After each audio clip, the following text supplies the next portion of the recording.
Welcome back to the channel, everyone.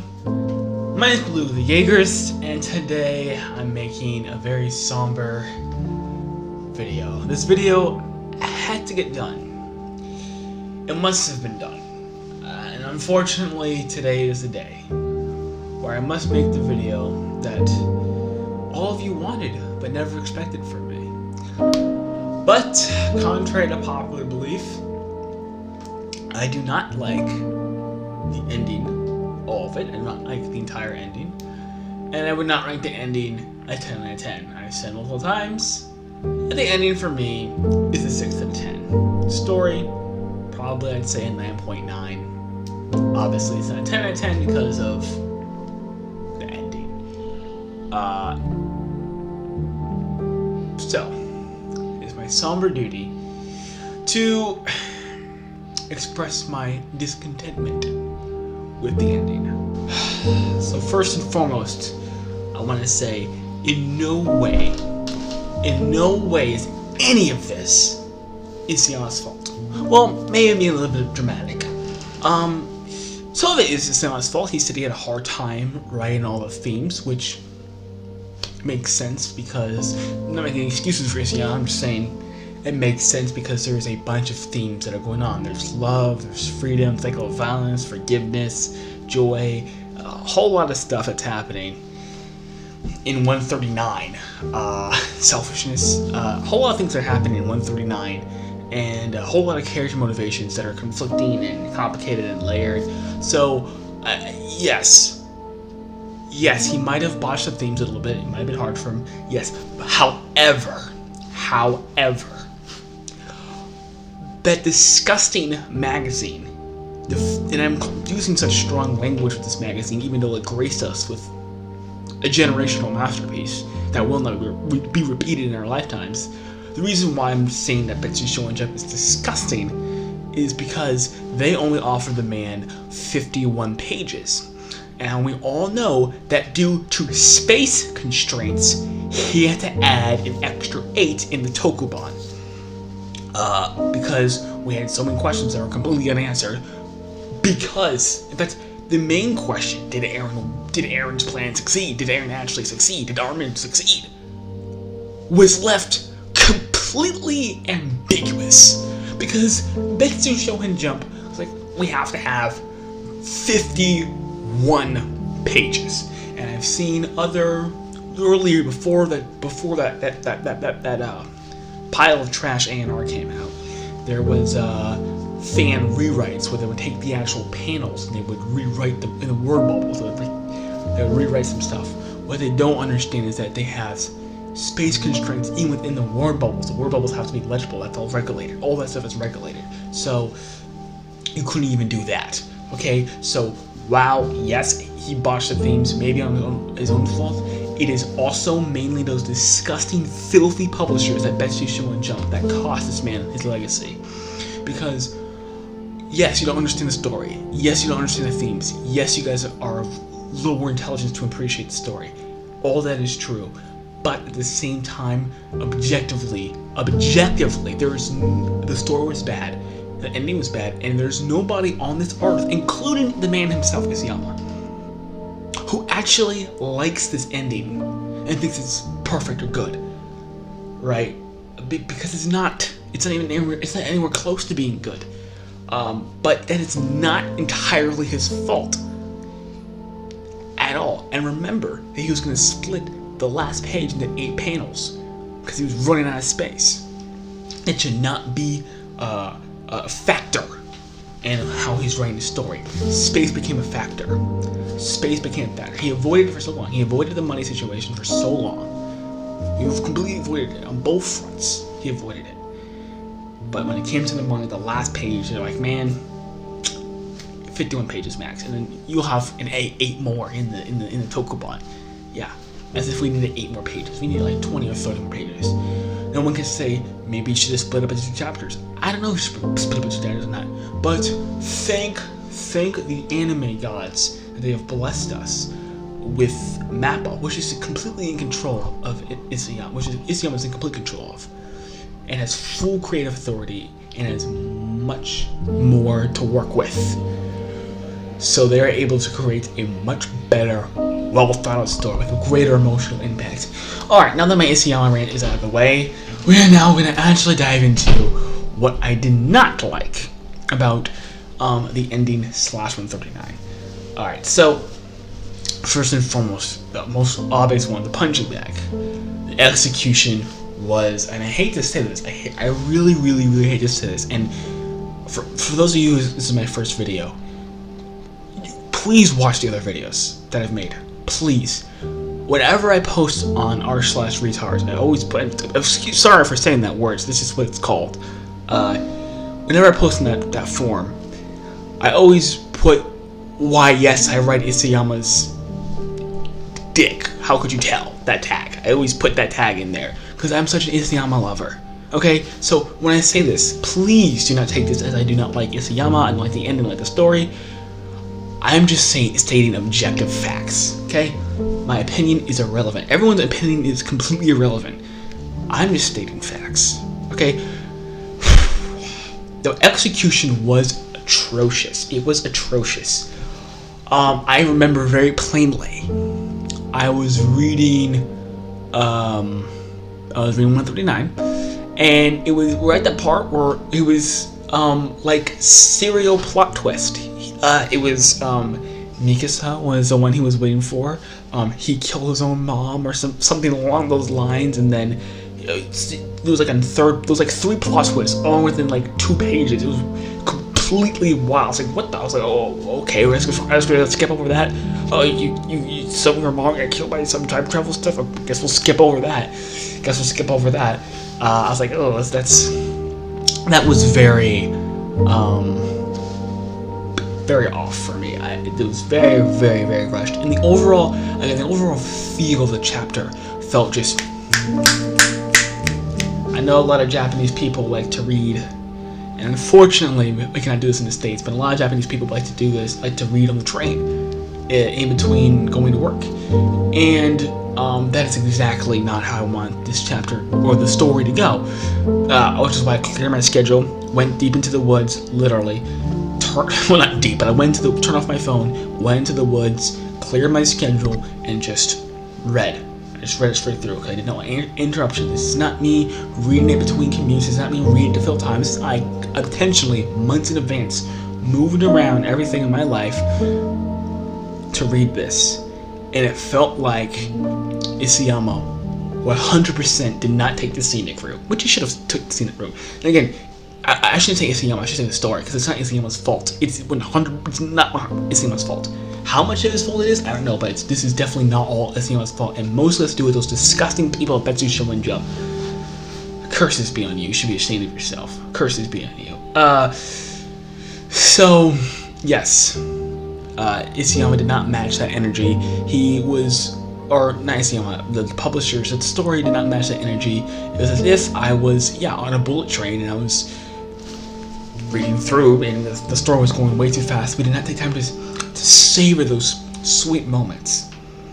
Another thing that I think was a problem that needed to be, which is, I probably should say it for last because this is less of a problem. This is really not a problem, but what I liked is the whole Mikasa and Eren relationship. Please pause your rage, okay? I am an Eren Mikasa shipper.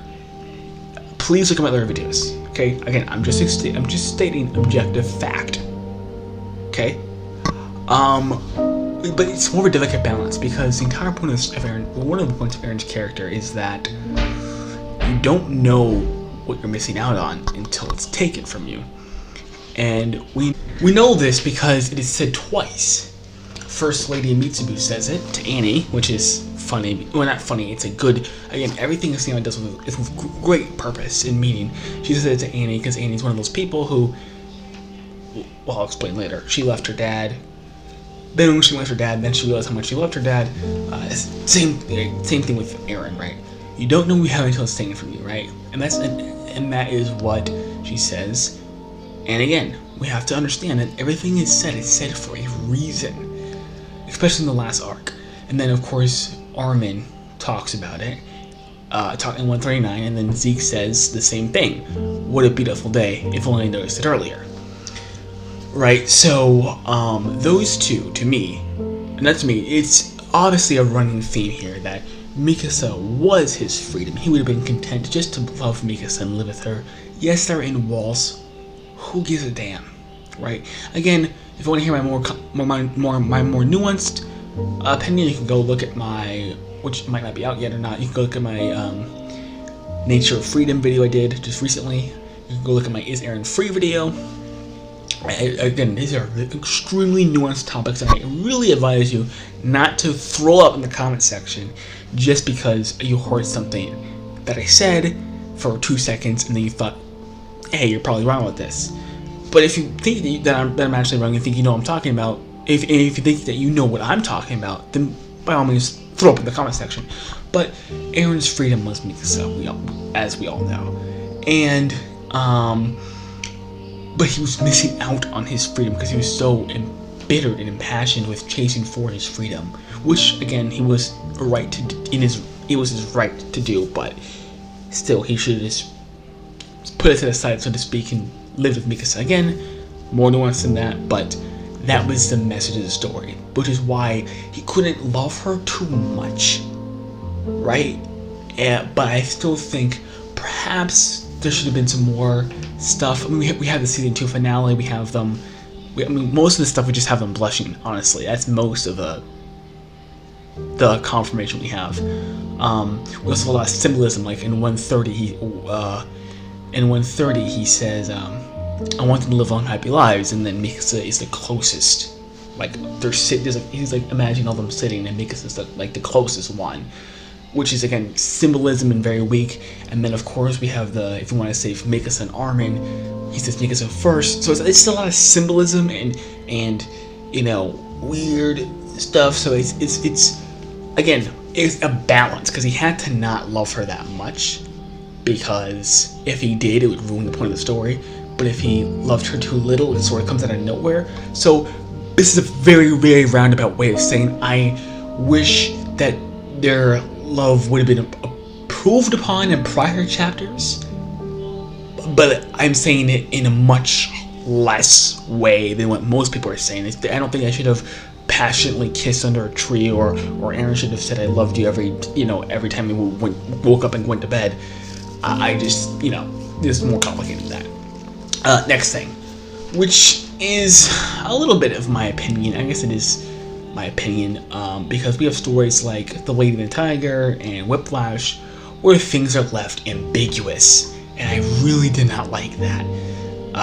Lots of things were left ambiguous, which I really didn't appreciate. The one thing I did like that was ambiguous was the war. Parody being destroyed in the last 6 pages. I would not change at all. I want those last 6 pages adapted completely in the anime. Even if they just posted like pictures at the end of the anime of just the last 6 pages, that'd still be good to me. But a lot of stuff was less ambiguous, and I really didn't like it. I wish they would have expounded on it more. Another thing was Eren's last words, which we sort of did have last words. When I got done reading the chapter, I was like, what? I was so excited for his last words, and I was like, well, I guess we didn't have time for his last words then, because it was, again, very, very, very rushed, especially in the conversation with Armin. That was extremely, extremely rushed. Another thing that I didn't like about 139 was the tone, right? So, while we were all aware we were watching Attack on Titan,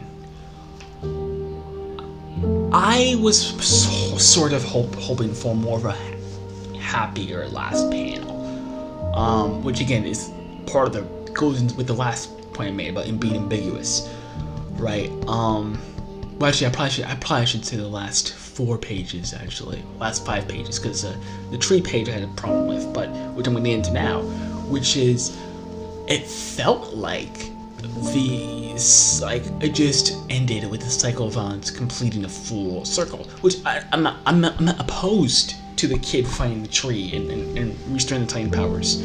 because as most people point out, and as I've been saying for around a year, is the worm existed before Ymir, so Ymir cannot take away all the Titans. And the worm can do whatever it wants to do. The worm is always going to be there. In fact, I think the Yokopon says that the worm is actually God. Maybe, I don't know. But the worm is always going to be around, and it might be, the next thing might be Titans, it might be something else. We don't know. We don't know what it's going to be with this tree. Now, this tree could symbolize something hopeful. This tree could symbolize getting the children out of the forest, because they're in a forest and it's on a hill, and I mean, every time this tree comes up, it's always a hit. It's always children, and on the Tokubon, it's all children going towards this tree with no walls, which I've pored over that cover erroneously, trying to discover deeper meaning. All I know is that the tree is there, it's sunset, Aaron reaches the tree first, and the others are lagging behind. Annie's panting for some strange reason. Marco's ahead of everybody else.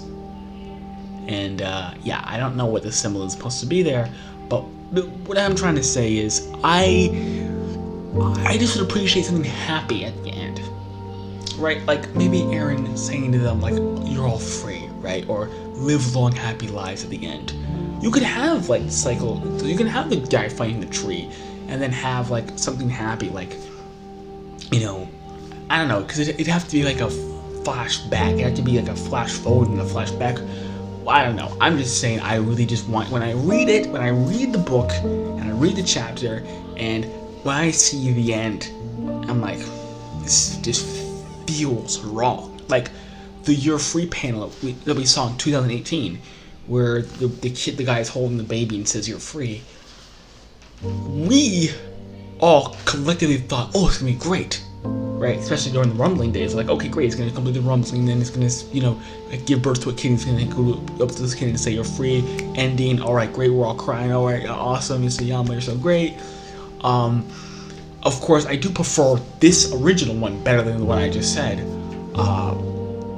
but at the same time, that feels, again, Attack on Titan, the Attack on Titan is conclusive, because again, it's about the cycle of violence, it's about joy and all that stuff, so it'll never be concluded, because the cycle of violence never ends, which is the point, because anything else would be completely naive and destroy the story. But I'm just saying, I would just liked just a happier tone, the ending. So I think I covered everything between the poor execution, talking. Oh, yes, another thing, which is sort of a nitpick. I would have liked to see his conversation with everyone. I would like to see the full thing, the entire thing, with everyone. Because I really do think that's important dialogue. I don't think this is like fanfic material or OVA material. I truly think that this should have been the chapter. I mean, he talks to Annie and Reiner. What is he saying to Annie and Reiner? Like, I want to know exactly what he said. I want to know precisely what he said.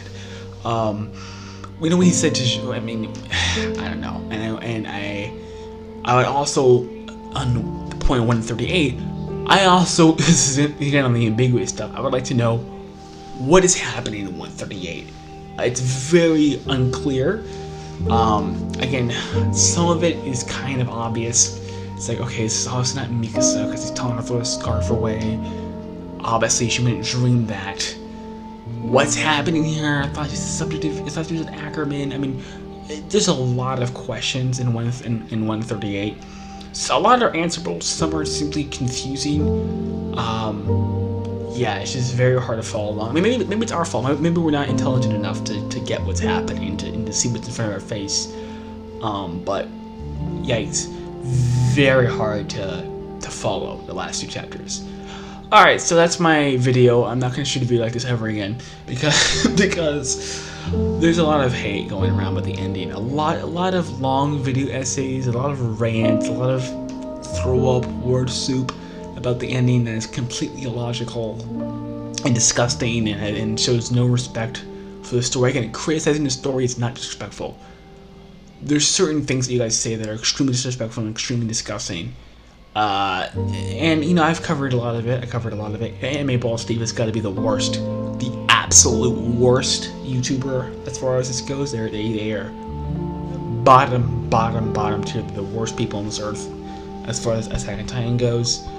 But that being said, I am here to really enlighten people on how wonderful the ending is. I don't see a lot of ending defenders on this platform making detailed video essays, so I'm gonna have to fill that void. So yeah, enjoy this one while it lasts. Replay as much as you'd like to, but this is probably never gonna happen ever again. Anyway, thank you for watching. Thank you for sticking on. You can always have a discussion with me on Thursday or Friday nights, or a debate. I'm still trying to get a debate. Brown's magic disappeared into the ether. Saint Chief stopped doing Tataka or whatever he used to do. And yeah, everyone says that they can't debate for their various reasons, but that's fine. I'll get my debate someday. Anyway, guys, take care. Make sure to like and subscribe, and have a good day.